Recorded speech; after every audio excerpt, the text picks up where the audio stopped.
सबसे पहली बात तो ये कि अल्लाह के नबी अलैहिस्सलातु वस्सलाम फरमाते हैं कि अमल का दारो मदार नीयत के ऊपर टिका हुआ है। रोजा किस लिए रख रहे हैं, क्यों रख रहे हैं, इस बात का दिल में पहले पुख्ता यकीन होना चाहिए कि रमजान रहमान का महीना है और हम रमजान का ये रोजा फकत अल्लाह तबारक व तआला की जात के लिए रख रहे हैं। नीयत का दुरुस्त होना सबसे पहला अमल है कि रोजा मैं किसी को दिखाने के लिए नहीं रख रहा, किसी और वजह से नहीं रख रहा, मैं इसलिए रोजा रख रहा हूं ताकि मेरा रब ने ये मुझ पर फर्ज किया है और मेरा अल्लाह मुझसे राजी हो जाए। सहरी जब होती है सुबह को, अक्सर लोग इंतजार करते रहते हैं कि अभी अजान होगी, फिर उस वक्त खाना पीना छोड़ेंगे। बाज़ औक़ात अजान 1-2 मिनट लेट हो जाती है, बाज़ औक़ात कहीं लाइट ना हो। कुछ मुतवल्लियान को मैंने देखा, वो फोन कर देते हैं इमाम साहब को, अरे अभी हमारी 2 रोटियां रहती हैं, आराम से अजान देना। कुछ ये समझते हैं कि जब तक अजान हो रही है तब तक खाते पीते रहो। अगर आप कसदन रोजाना ये काम कर रहे हैं, बार बार ये काम कर रहे हैं, तो रोजा खत्म। अगर कभी गलती से हो गया, इत्तफाकन हो गया, तब तो रोजा कुछ नहीं हुआ। अगर आप रोजाना जानबूझ के उठते ही 10 मिनट पहले और कसदन ये समझते हैं कि जब तक अजान होगी तब तक खाते रहेंगे, जबकि नक्शे में वक्त दे दिया गया कि इतने बजकर इतने मिनट पर वक्त खत्म है, अब लगे हुए हैं इत्मीनान से। अच्छा, कुछ ऐसे नालायक भी हैं जो कहते हैं सहरी करने की जरूरत ही नहीं है, उनके लिए भी खसारा है। नबी अलैहिस्सलातु वस्सलाम ने कहा सहरी में बरकत है, सहरी करो, ताकि यहूद और नसारा की भी मुखालफत हो, वो सहरी नहीं करते। फिर बहुत सारे ऐसे हैं सहरी तो करते हैं माशाल्लाह अच्छी तरह, सारी रात आवारागर्दी करते हैं, सहरी भी टाइम पे कर लेते हैं, बंद भी टाइम पे करते हैं, और जब नमाज फजर का टाइम होता है तो जाके सो जाते हैं।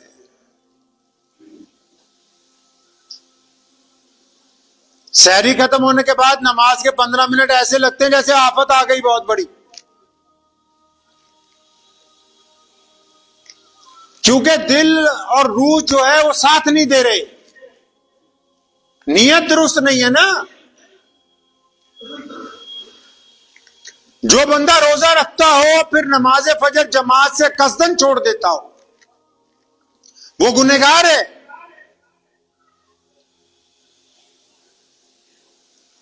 सहरी भी कर रहा है, मस्जिद भी करीब है, करीब नहीं तो आसपास जमात का इंतजाम है, उसके बावजूद फिर वो नमाज नहीं पढ़ रहा फजर की,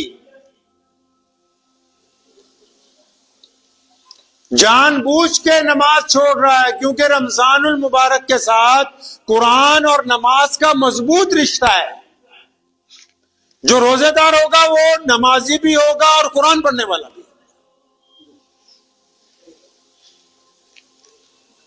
अब रोजा रख रहे हैं, नमाज नहीं पढ़ रहे जनाब।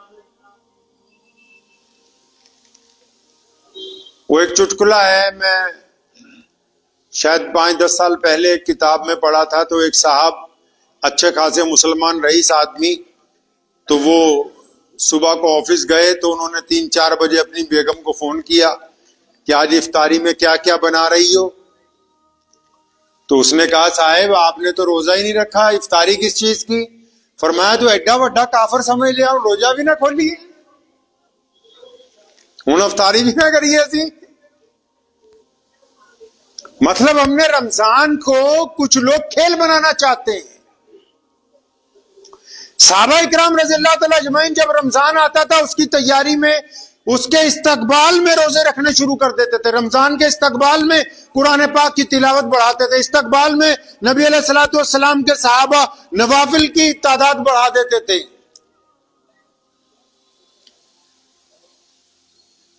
अब यहां रमजान का रोजा रख के जो लोग नमाज नहीं पढ़ रहे, उनको रोजा रखने का कोई फायदा नहीं। सिर्फ रमजान के सवाब नहीं गिनवाए जा रहा हूं, आज ये बातें की जा रही हैं कि भी रमजान में हम लोग खराबियां क्या क्या पैदा कर रहे हैं।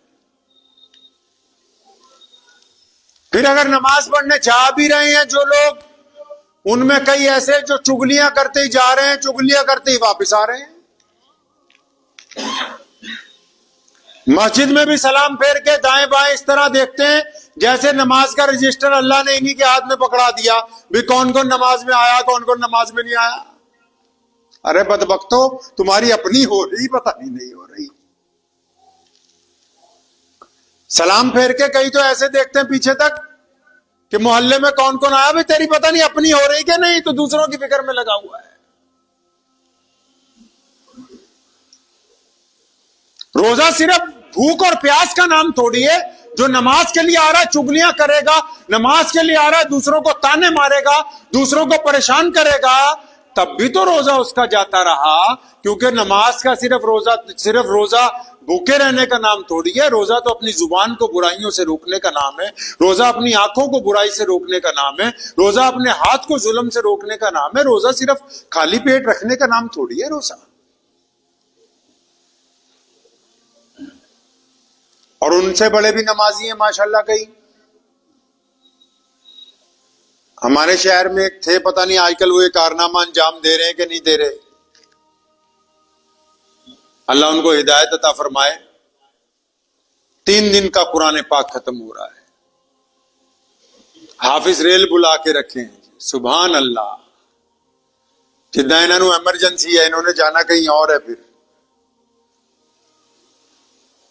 अब उसमें क्या है, हाफिज साहब कुरान सुना रहे, पीछे 5-10 बंदे, 2-4 बुढ़े, 2-4 शौकीन जो मुखलिस लोग भी होते हैं, वो सुन रहे, और बाकी जनता बाहर कोई चाय पी रहा है, कोई गप्पे मार रहा है, कोई बीड़ियां पी रहा है। और इधर जब हाफिज साहब ने 1 घंटे बाद कहा अल्लाहु अकबर, तो गधों की तरह दौड़ते हुए आ रहे हैं रुकू में जाने के लिए। अरे बदबख्तो, अल्लाह से डर ही नहीं लगता तुम्हें? इतना मजाक नमाज तरावी का। ना करवाने वालों को खुदा का खौफ है, ना ये बदतमीजियां करने वालों को खुदा का खौफ आ रहा है कि तुम अल्लाह के हुजूर पकड़े जाओगे। अरे तुम अपने घर में अगर तुम्हारे बाहर से आके कुछ जरा सी बदतमीजी करे तुम्हें बर्दाश्त नहीं होती, तुम खुदा के घर में खुदा की गई इबादत के अंदर बदतमीजियां करते हो, उसके अंदर गुंडागर्दी करना चाहते हो। अंदाजा लगाओ कि ये कितना बड़ा गुनाह है। ये उन लोगों से भी बड़ा गुनाह है जो बदनमाजी हैं, मस्जिद तक नहीं आते। ये उससे भी बड़ा गुनाह है जो लोग नमाज का खेल बना रहे हैं, तमाशा बना लिया तरावी की नमाज का। कहां जाना है भाई? जाना कहां है? 3 दिन बाद कुरान खत्म करके कहां जाना है? 15 दिन बाद, 11 दिन बाद, 14 दिन बाद खत्म करके कहां जाना है? मुतवल्ली साहब, प्रधान जी, सदर साहब, ये जो 15 दिन बाद, 14 दिन बाद ये आवारागर्दियां करते फिरेंगे पूरे मोहल्ले वाले अगले 15 रोजों तक, इसका जिम्मेदार कौन है? मोहम्मद रसूलुल्लाह सल्लल्लाहु अलैहि वसल्लम से मालूम किया गया कभी जाके कि कुरान पाक कितना पढ़ना जरूरी है, कितना पढ़ना जरूरी नहीं। और ऐसे भी हाफिज ले आए हैं उठा उठा के, जो सारा साल दाढ़ी मुंडवाते हैं, सारा साल सिगरेटें पी रहे हैं, और जब रमजान आया तो कुल्ली करके थोड़ी सी दाढ़ी रख के आगे जनाब मुसल्ले के ऊपर खड़े हो गए। खेल बनाया मस्जिदों को। तमाश भी नहीं करना चाहते रमजान मुबारक में।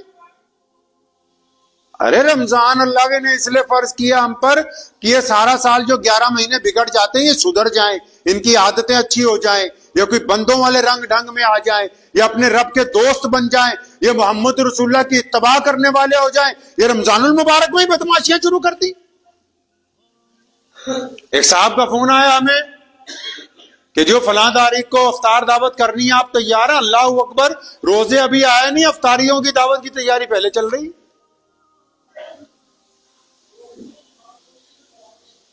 कौन सी अफ्तारी की दावत जिसमें तरावियां छूट जाएं?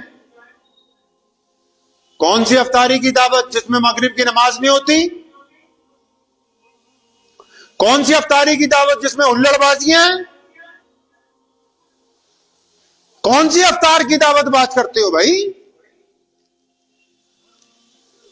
कोई परवाह नहीं नमाज की, जमात की, अपनी तरावियों की। कई तो लिस्टें बनाए फिर रहे हैं, आज फलां जगह कोरमा खाने जाना, आज फलां जगह। अरे भाई, ये महीना अल्लाह को राजी करने के लिए है, कोई कोरमे बिरयानियां खाने के लिए रमजान नहीं बनाया गया। ठूस ठूस के खाना खाने के लिए रमजान नहीं बना है। रमजानुल मुबारक में अगर हम बड़ी बड़ी खराबियां करेंगे तो रोजा हमको फायदा देने वाला नहीं है। रोजा इत्तबा का नाम है, अल्लाह से वफादारी का ऐलान है, मोहम्मद रसूलुल्लाह के कानून के मुताबिक, सुन्नत के मुताबिक चलने का नाम है, दूसरों की मदद करने का नाम है, मोहब्बत के साथ दूसरों से गुफ्तगू करने का नाम है, गिरते हुओं को सहारा देने का नाम है, गरीबों की मदद करने का नाम है, और नबी अलैहिस्सलाम के हुक्म के मुताबिक पांचों नमाजें जमात से पढ़ने का नाम है, अपनी जुबान से गाली ना देने का नाम रोजा है, अपनी आंखों से दूसरों की बेटियों की तरफ गंदी निगाह ना डालने का नाम रोजा है, अपने हाथों को गुनाहों से रोकने का नाम रोजा है। उसको रोजा कहते हैं। ये थोड़ी कि सहरी की और उसके बाद सो गए, शाम को मगरिब के वक्त उठे, फिर अफ्तारी करने के बाद सड़क पे घूमने के लिए निकल गए। ये रोजा थोड़ी, इसको रोजा थोड़ी कहते हैं। अपने रोजे का निजाम बनाइए। ये जो प्रोटोकॉल बनता है, बाकायदा लिखा जाता है, इतने बड़े वीआईपी आएगा, यहां उतरेगा, वहां जाएगा, वहां जाएगा। ये सिर्फ बड़े लोगों के लिए थोड़ी है, हर एक इंसान की जिंदगी का एक प्रोटोकॉल होता है, चाहे वो अमीर है चाहे वो गरीब। अगर वो अपनी जिंदगी का निजाम नहीं बनाएगा, आप कहें जी बस सो गए, जितने बजे आंख खुलेगी उतने बजे सवेर, नहीं। जब दिल चाहेगा खाएंगे, जब दिल चाहेगा खाना छोड़ देंगे, नहीं। जब वक्त मिलेगा सोएंगे, जब वक्त नहीं मिलेगा देर तक जागेंगे, नहीं। आप जिस मुकाम पे भी हैं, अपना जिंदगी का एक निजाम बनाइए। कभी रात को इतने बजे ईशा के बाद आधा घंटा, 1 घंटा फलां काम है, या फलां बंदे से मिलना है, या फलां घर की जरूरियात निपटानी है, उसके बाद मुझे हर हालत में सोना है। इतने बजे सुबह उठना है, इतने बजे सहरी करनी है, इतने बजे फलां मस्जिद में नमाज के लिए जाना है, इतना पारा कुरान पाक का फजर की नमाज के बाद पढ़ना है, इतने बजे घर के लिए जाऊंगा या सैर करने के लिए जाऊंगा, इतने बजे काम पे निकल जाऊंगा, इतने बजे जोहर होगी। अपनी जिंदगी का अगर आप शेड्यूल नहीं बनाएंगे, सिर्फ रमजान में ही नहीं, आम दिनों में भी, तो आप कामयाब नहीं हो सकते। आप कामयाब नहीं हो सकते। रमजानुल मुबारक की जो मोटी गलतियां हैं वो मत कीजिए। ना अपनी मर्जी से सहरी का टाइम मुतय्यन कीजिए, ना अपनी मर्जी से अफ्तार का टाइम मुतय्यन कीजिए, ना अपनी मर्जी मारिए कि जी इतनी तरावियां पढ़नी है, भाग जाना है, नहीं। 29वें रमजान तक जब तक चांद नजर नहीं आता, इत्मीनान से नमाज तरावी पढ़िए। रोज कम अज कम फजर के बाद, जोहर के बाद, असर के बाद आधा आधा पारा कुरान शरीफ पढ़िए, ताकि आपका जाती तौर पर भी 1 या 2 कुरान पाक रमजान मुबारक में मुकम्मल हो जाए। रमजान कुरान का महीना है। इस महीने में अल्लाह ताला ने सारा कुरान आसमान दुनिया पे नाजिल फरमाया है। तो अपने गिरेबान में झांकना है इस बार। किसके गिरेबान में झांकना है जी? दूसरों के नहीं। सलाम फेर के ये नहीं देखना कौन आया कौन नहीं आया। सलाम फेर के ये अंदाजा लगाना है कि मैंने नमाज अच्छी तरह पढ़ी है कि नहीं पढ़ी। रात को बिस्तर पे लेट के सोचना है कि आज मैंने कितने लोगों की बेइज्जती की, और फिर अपनी उस गलती को सुधारना है। बिस्तर पे लेट के ये सोचें आज कितनी औरतों पर गंदी निगाह डाली कसदन जानबूझ के, ताकि कल को ये गलती नहीं करनी। बिस्तर पे लेट के ये सोचें आज किसके साथ ठगी मार ली, ताकि कल को उसके साथ माफी मांग के अपना मामला दुरुस्त कर लें। दिल के अंदर जो बुराइयां हैं, दिल के अंदर जो बुराइयां हैं, रोजा इसलिए थोड़ी रखा गया है कि आपको भूखा रखना है। आपको भूखा सिर्फ इसलिए रखा गया कि आपको सारा दिन याद रहे कि आज मैं कुछ अलग कर रहा हूं। और वो अलग क्या है कि आप दुनिया के बाकी इंसानों से अलग हैं। क्यों अलग हैं? क्योंकि आपकी आंखें झुकी हुई हैं, क्योंकि आपकी जुबान में जिक्र है, क्योंकि आप अपने हाथों से गलत काम नहीं करेंगे, क्योंकि आपको गुस्सा नहीं आएगा, क्योंकि आप किसी से आज लड़ेंगे नहीं। वो अलग ये थोड़ी है कि आप भूखे हैं। नहीं नहीं, मैं भूखे तो बहुत सारे लोग फिरते हैं। तो वक्त भी हो गया है। मैं उम्मीद करता हूं कि ये जो मोटी मोटी खराबियां हैं जो नमाजियों में हम लोग एक दूसरे के ऊपर निगाह रखते हैं वो, और रमजान में सहरी और इफ्तारी में और भाग के जल्दी जल्दी तरावियां निपटाने की जो तकलीफ है, दुआ कीजिए अल्लाह करीम मुझे और आप सबको इससे निजात अता फरमाए। मुझे उम्मीद है कि आपको ये वीडियो पसंद आई होगी। अगर पसंद आई हो तो ये आप अपने दोस्तों के साथ शेयर करें और इस चैनल को सब्सक्राइब जरूर करें।